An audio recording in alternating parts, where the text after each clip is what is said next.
Welcome to the Slop Temple. We pray this video helps. In this video, I will explain how to set up QMK. First, you'll need to prepare your computer. For Windows users, install QMK MSys, while Mac OS users can utilize Homebrew.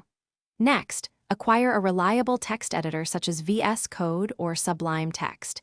These are essential for modifying your keyboard settings.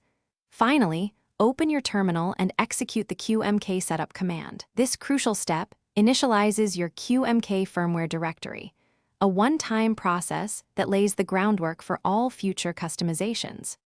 Once your environment is ready, it's time to compile your custom firmware. Begin by navigating to your keyboard's unique keymap folder inside the QMK firmware directory. Here, you'll edit the keymap. C file, which is where you define every key's function, including layers and special actions. After making your changes, use the QMK compile command, specifying your keyboard and keymap name. This process transforms your code into a single, ready-to-flash firmware file, typically a .hex or .bin file.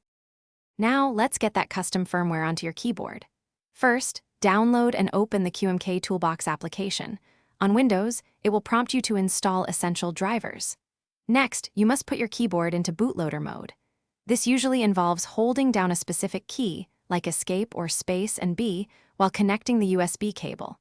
Once in bootloader mode, load your compiled firmware file into the QMK toolbox and click the flash button. The process typically takes only a few seconds.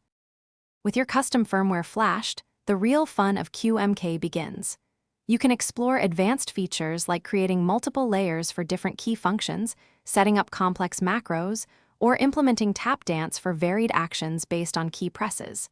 Dive into the config, H and rules, MK files to enable or disable specific QMK features, tailoring your keyboard precisely. Always remember to thoroughly test your new keymap to ensure every custom setting and function works exactly as you intended. Thanks for watching. Consider subscribing if we helped you.